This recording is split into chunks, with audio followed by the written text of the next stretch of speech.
I mean, imagine you walking in and out of the parliament just like that. Who am I? I mean, to be entering, I never imagined that you to enter the parliament, you need to have like a passcode. No, yeah. I don't know if you saw me in my uniform in the Westminster Hall where the Queen was being laid in state. Maybe you didn't watch me, Nanelle.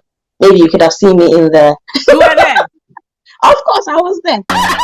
You said it before. Hey, stop that. Hello, wonderful people. Today I have here my very first guest for the year 2023. Yes, she's very special. She's called Good Health Consult, or let me say her YouTube channel is called Good Health Consult, but her real name is Dinah. Buffett. Okay. She's a Ghanaian like myself. She came to the UK from Africa, just like many of you watching me, and she got the opportunity to work in the UK Parliament House. Parliament. Okay, so we're going to ask her experience, how it happened, and all that. Because to me, I think it's a real big deal. Even to work in the Parliament House in Ghana is a big deal, not to talk of in this developed country. Oh, yes. So I'm super excited to hear about it. I've seen her video on it. I decided not to watch the entire thing because I wanted to hear it for myself in my own ears. So we'll talk about today's video. Let me say that this video is really sponsored by Lemonade Finance. So Lemonade Finance is a money transfer app that you can use to transfer money from the UK, Canada, and the US to 10 different African countries. You can send money from the UK, Canada, and US to Kenya, to Ghana, to Rwanda, to Nigeria, to Tanzania, to Senegal, to Cameroon, Rwanda, at no transfer charge at all. And if you're already on Lemonade Finance, you know they have the best rate on the market. Nobody beats them when it comes to their rate. And the amazing thing is when you use the code Nanelle to make your first transfer above £100, you get 10% of the money you're transferring back. Okay, so when you send £100, you get £10 back. When you send £200, you get £20 back. Ever since I discovered the Lemonade Finance, that's what I have been using. That's what all my friends have been using. They are very, very reliable. They are very, very convenient. Okay, I recommend Lemonade Finance to everybody in the UK, US, or Canada would like to send money to Africa, to any of these 10 African countries. Okay, I'll leave links in the description so you can easily download it and make your first transfer now. Okay, thank you so much, Lemonade Finance, for sponsoring today's video. Hi, Dinah. Welcome to my channel. Thanks for your time. Can you briefly tell us a bit about yourself, and then we'll dive into the whole Parliament nest thing.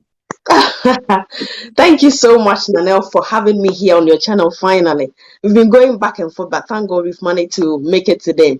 So, as she already mentioned, my name is Dinah. I'm also a registered nurse. I migrated from Ghana. I went through all of this IELTS OSCE business, and I managed to get here. I've been here for almost 4 years now. Currently working as a vaccination nurse. I'm no longer doing bedside. And as she mentioned, I ended up in UK Parliament for some reasons. And please, have you seen the Prime Minister before? Oh, not yet. So how on earth did you end up in a UK Parliament?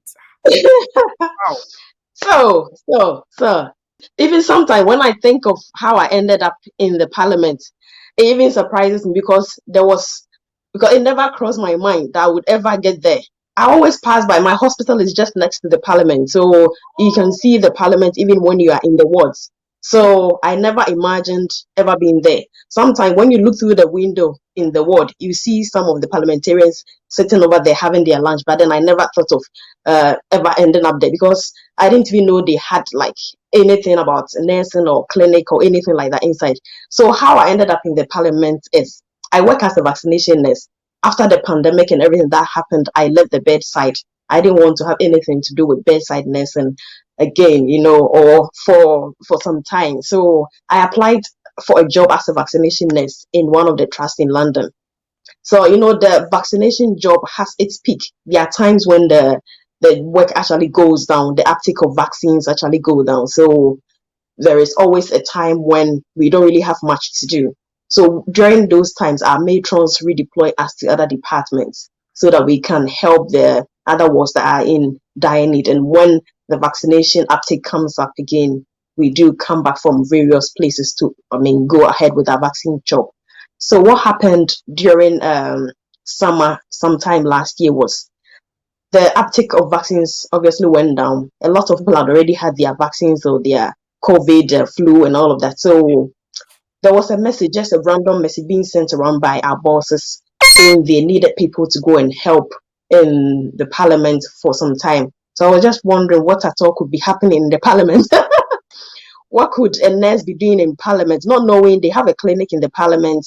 They've also got their own doctors, nurses, they've got their ambulance team. I never knew of anything like that. I always walk past the parliament to go to it, but I never knew there was any specialty like that inside. So I just felt like, let me just respond to this email. I mean, you never know what opportunities might come. So I just replied saying, At this moment, let me say those who don't check their emails often, like myself. that is the problem. Those who don't check their emails often, you can miss such Yeah, opportunity. you Wow. miss it. Yeah, you actually miss it. And even me, I would have missed it because I just happened to be on duty that very day. And like I said, the vaccines had actually gone down. So I was just sitting down there going through my emails, doing virtually nothing. That was how come I even saw the email. If I had been home on that day, I may not have even been bothered to check my emails, because when I'm home, I hardly check my emails. So it just happened that I was on duty that day. I was just sitting down there browsing through my emails, and I just saw that email popping up. So I just responded to that email that I'm interested if they still need people. And so I was waiting to hear from them until I got a feedback from our deputy chief nurse and saying, well, they'll forward my name and then they'll get back to me on whatever happens. So fast forward, I got confirmation that I've been shortlisted. There was nothing like an interview Yay! because there was nothing like an interview because it was not like a job we applied for or I applied for. They just needed people to help because they were kind of short staffed. So I had to go through security checks because you can't I just enter the parliament like that without having some form of access or password or something before you can even go through the gate. So I had to fill out a whole list of forms, about 12 pages of forms. I had to include the details of my parents, where they were born, and all of that. It was like an extensive, yeah, a full name of my parents, where they were born, where I've lived in this country, I mean, since I entered the UK. So I had to, go back to my email to check. I always make a list of every place I've moved to. So that was how come I was able to get records of all the places I lived. So because it was like an extensive background check, let me say a background or security check for you to be able to get the access card, even to enter into the gate. So I waited for a while. It did last for a while. I think it lasted for even more than 4 weeks. If not for the security checks, I would have started working there long ago. But I had no choice than to wait for the security checks to go through. It makes sense because you're going to be working in the parliament. You're going to see all these ministers and politicians who are targets to so Yeah, many people. So they have to make sure that whoever is getting close to them has no criminal record. yeah, And yeah, so exactly, it makes a exactly, lot of sense. exactly. Yeah. I can imagine. Once all the security checks went through, they sent me an email that I should come there physically to take my passport picture for the ID card, and then also to set up a password to even be able to enter. Because for you to enter the parliament, you need to have like a passcode to be able to enter, tap it in and then even tap with your ID card before the parliament gate will open for you to enter. Yeah. Please, So my friend. without that, you can't even have access. Please It will be was my such a friend. great privilege, honestly. Oh, It is. It is. Wow. yeah. So So that was how. take me through your first day. Your first day as Oh my goodness. parliament Oh, nurse. oh my goodness. So the first day was when I actually went in to take the passport picture to get the ID badge and also to get the passcode. So yeah, so you're allowed to set your own code that you can easily remember. So that was the first day, and then I was told that once I get the passcode, I should call a telephone number and somebody will come and take me to the reception, and then I'll be shown my office and all of that. So it was more like being like a mini uh clinical nurse specialist. When you go to the wards, you see that the clinical nurse specialists kind of have their own office. They've got their own computers. They've got their own schedules of patients to see. So that was how it was like. So on the first day, I didn't see people, or I didn't have any appointment to see any patient. Let me not even call them patient, like clients, because they are not people who are unwell. So I was just shown around. I had a bit of orientation. I just went to like every place within the parliament you can think of. When they are doing their meetings, Wait, wait, that wait, wait. parliament thing you see Rishi Sunak and stuff. Yeah, I went. So they just took me around, all of that place, at least just to have a feel of how it is, which routes you can actually. There were so many gates, so they showed me the other gates that you can actually pass to enter the parliament, where to have your lunch, where, I mean, almost everything that I needed to know, the various departments. They've got two separate, it was more like a well-being center. So they have two different departments. So there is an office where people just come in by appointment, where you do health screening. And then there is a separate office where people just walk in without any appointment when they have any complaints. So they just showed me all of these places on the first day. So I didn't get any appointments or any clients on the first day. So it was more like orientation, yeah, on the first day. So how many hours is the shift? It was maybe from 8 o'clock up to 4 or 8 to 5. And it was, I used to go there 3 days in a week. You're from Ghana, right? Yes. Ghana that you are from. Have you been to the Parliament House in Ghana before? I don't even know where it is. And here you are as an immigrant working. I think immigrant. It's a huge blessing, to see these people, these prominent people in this country. It's such a big deal, such a big deal. And I'm so proud of you. And I think it's just good. How is a typical shift like? What do you do? Okay, so it's like, I wouldn't even call it a shift, because we don't really work like nurses. We don't wear uniform, so you can just wear any attire. Yeah. So let me say, on the first day, it was more like doing a health screening. So you are more like a clinical nurse advisor. That was how I was called, or that was how I was referred to, a clinical nurse advisor. So every week they plan a schedule for you. They book clients for you to see. So on every single day, when your first appointment is, or when your first client is coming in. And then after the client leaves, you have about 2-3 hours to do your notes. There is a software that you do your documentation on. And then you just sit down waiting for the next client. So on a typical day, I can see like 3-4 clients. What do you do for these clients? For, I mentioned earlier on that we have 2 separate places or offices. So in the office where we see clients by appointment, what they come in for is basically general health screening. So we ask them typically any questions about their general health. We also do cholesterol check. We check their blood pressure. We ask them questions about their eating, sleeping, exercise, everything that has to do with like a general well-being. And then, for instance, if we do like somebody's blood pressure and realize it's very, very high and it's very concerning, there is a doctor on site that you can also refer to. You can make the appointments, and then the secretaries will refer them to the doctor. And also, if you check their cholesterol and you realize it's very, very high, I mean, there is a machine that you can actually take the blood sample over there, run it through the machine, they will give you the results, even with the glucose, instantly. And then based on the glucose level, based on the cholesterol level, as a nurse, you can just advise them from your own clinical experience. They also have some leaflets that you can use as a guide, in your health education. So it was more like a lifestyle or health screening kind of thing.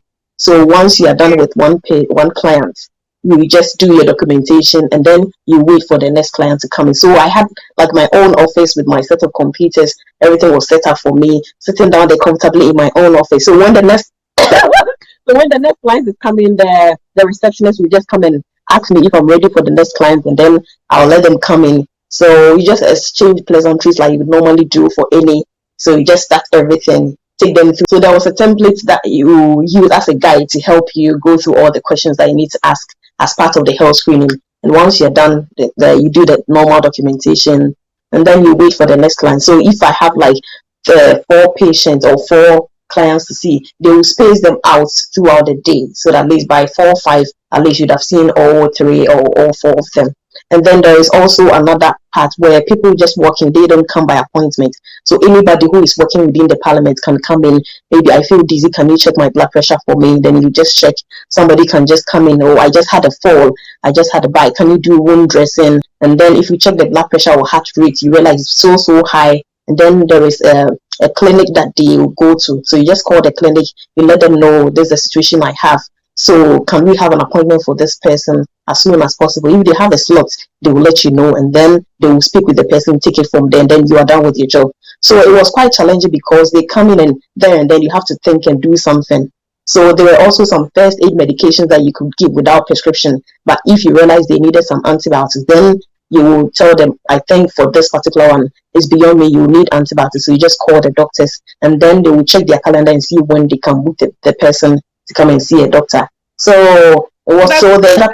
Like, so does it mean that politicians, it's like they don't go to the normal clinics? This is their clinic. So if they are on site, it will be more convenient for them to come in and then just have an initial screening just to know that they need like an urgent or further treatment or further management. Then we'll take it from there. Yeah. So if you also realize that somebody needs counseling psychologically for whatever you've gone through with the person, there is also psychologist on the site that you can let the receptionist know, and then they'll book the appointment. Then you are done with your job, So yours is basically to do the initial screening, get the basic information, and then from there you use your clinical judgment to see what this person really needs, and then you make the necessary referral.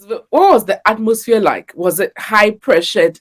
Was it like intense? How was it? For me, not at all, because I actually felt so good. I mean, going to the parliament all the time, it felt so good. Honestly, I was always so happy going there, coming out. Even just you're about to enter, the kind of excitement you enter. Imagine you walking in and out of the parliament just like that. Who am I? To be entering, I never imagined this.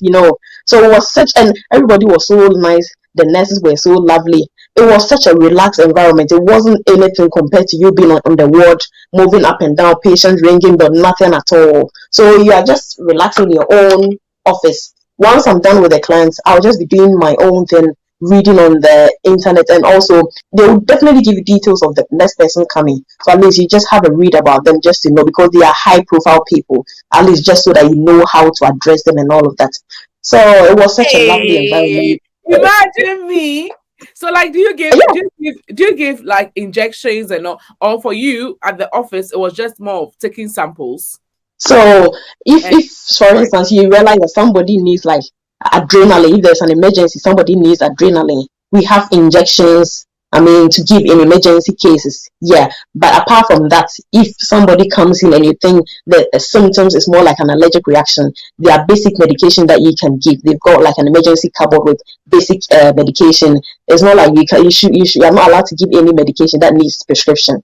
So any basic medication that anybody can get over the counter, you have them in stock that you can actually give as a first aid. Yeah. And then if you think the person needs a referral, then you just do the necessary referral from there. Yeah. How was lunch like? Did they serve you in the cafeteria? So with lunch, they had a cafeteria, and then because of the badge, you get a discount.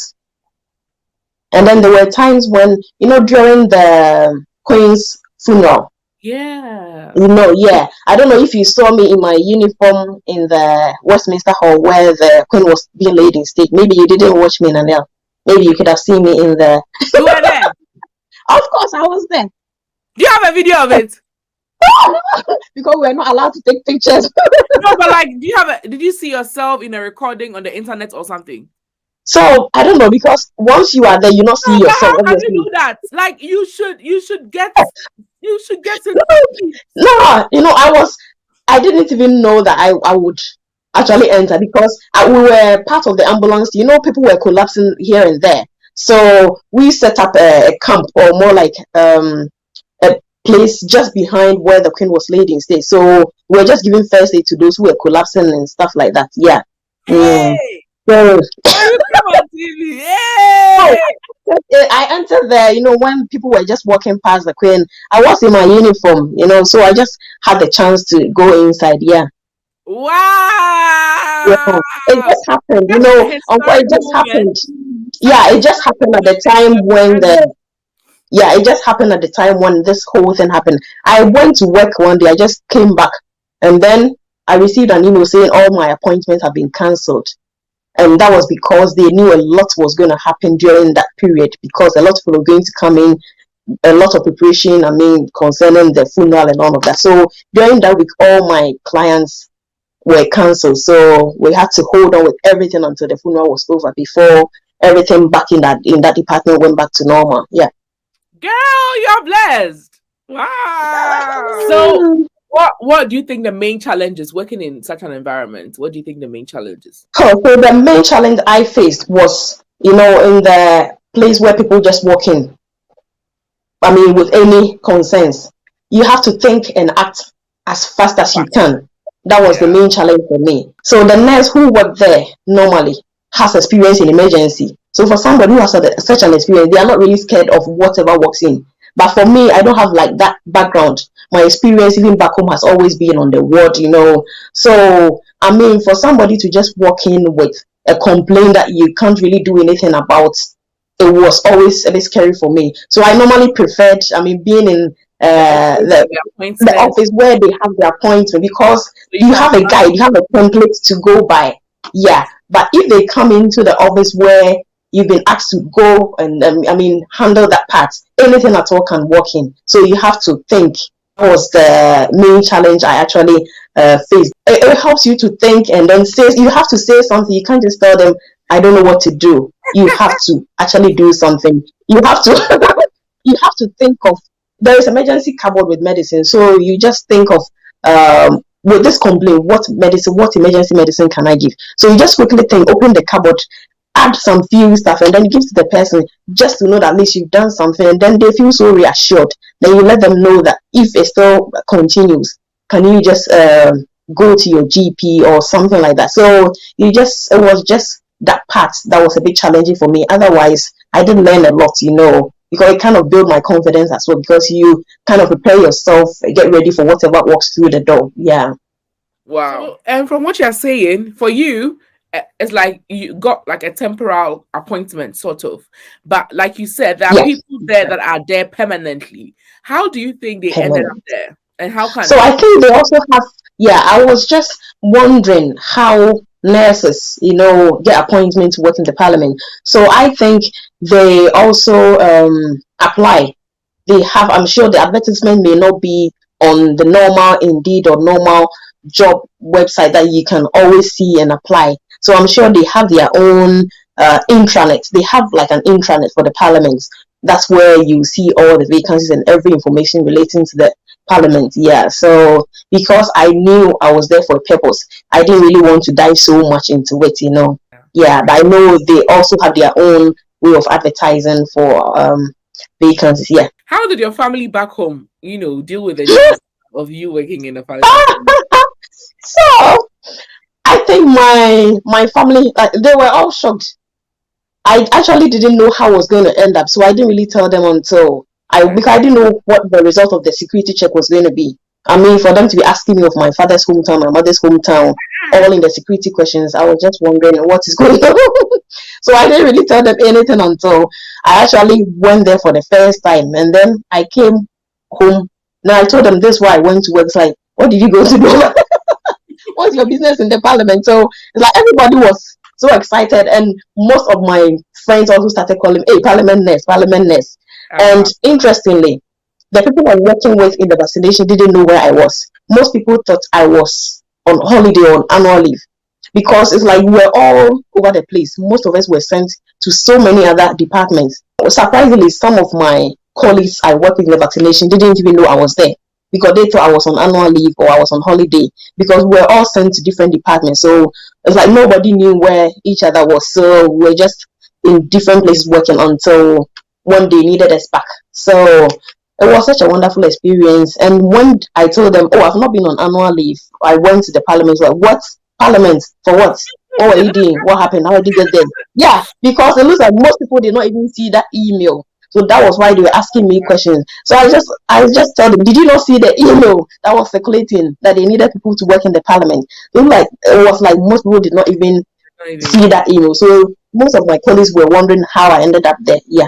I'll just say it's such a huge blessing. It's such a great opportunity. Imagine having Yeah. this. Yeah.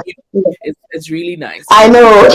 One of my matrons want me to write a reflection on that and get it published if I can. I've just been lazy about it, but I'll try and then, yeah, work on that, because they feel like it's a great experience. They want it to be published in the hospital's newsletter or something. Yeah. Okay. So that's what I'm trying to work on. I just have to sit down and then write a reflection, or more like a report on that, and maybe they can publish it wherever. Yeah. I don't know. I can even, they said I could even send it to like RCN for them to publish in their. For that, yes, yes, yes, yes. So your final Um, words. if you are back home and you are hoping to come to the UK, I will say that there is a lot of opportunities awaiting you over here.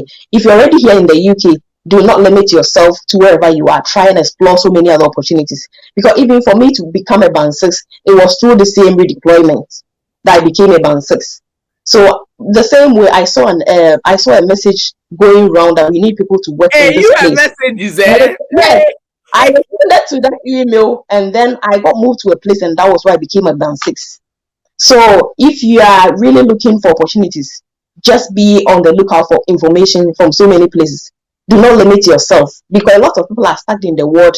They are really wishing to be out there, but they don't know that there are some jobs that you can do outside the base that you can even get sponsorship for. So there is so much you can do. So do not limit yourself. We came here, I mean, to improve upon our lives, to improve upon our career. So don't limit yourself. Just be on the lookout for so many other opportunities. Wow, that's well said. And Dinah Mm, has her own YouTube channel. It's called Good Health Consult. Good Health Consult. So I'll link it in the description. If you have any yeah, question for her, you can check her YouTube channel out, and then you can, send her a message on Instagram. I'll leave her Instagram as well. Dinah, it's yeah. such an honor to have you here, and Oh, thank you. you keep doing what you're doing. Thank you. Thank you for Thank you. your time as well. So, Thank guys, you. Thank you. Thank you. bye. Bye.